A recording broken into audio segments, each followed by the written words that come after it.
Tejada es un exitoso exalcalde de San Borja y una de las características de su gestión más destacadas, en mi concepto, creo que Juan Carlos también comparte mi punto de vista, es el trabajo que ha hecho en relación al manejo de la seguridad integral del distrito, que es un concepto, una idea que puede replicarse en muchas de nuestras ciudades en el Perú, que están en pleno crecimiento: Arequipa, Cusco, Tacna, Puno, que son unas ciudades en donde nos ven mucho, en el sur del Perú y en el norte también.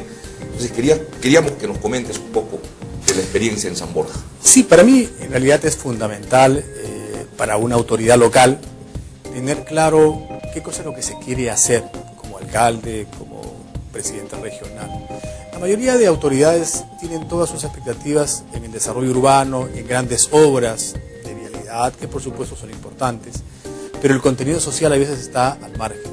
Para nosotros ha sido muy interesante trabajar una ciudad para la vida, una ciudad donde la protección social tiene un rol estelar y todas las herramientas de gestión van orientadas hacia el servicio de una colectividad a las cuales hay que empoderar de un concepto, ¿no? O sea, hablamos de una comunidad ejemplar y feliz donde la gente era protagonista de ese nuevo comportamiento, de esa crisis de valores que todos hablamos, porque nos quejamos de la inseguridad, nos quejamos de la basura, pero también hay una muy poca colaboración de parte de la gente y tenemos una cultura del derecho, pero no tenemos una cultura del deber.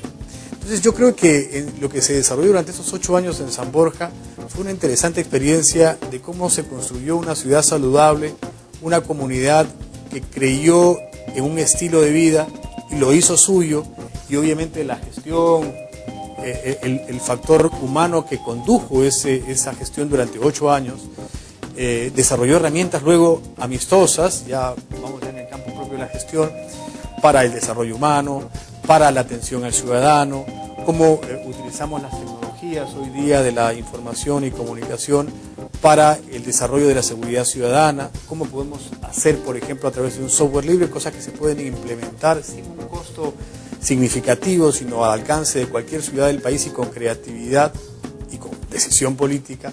Tener un mapa, por ejemplo, social que involucre todas las incidencias de la desprotección social, porque la seguridad ciudadana es solamente el tema de policías y ladrones, pero tenemos que ver por la violencia desde las casas, tenemos que ver por la drogadicción, tenemos que ver, el 30% de una comunidad urbana tiene problemas de salud emocional, el 7% de ellos tiene problemas de adicciones, alcohólicos, drogadictos, son potencialmente violentos. ¿A dónde sale el personaje que va a delinquir si no sale a lo mejor estimulado por drogas o con síndromes de abstinencia?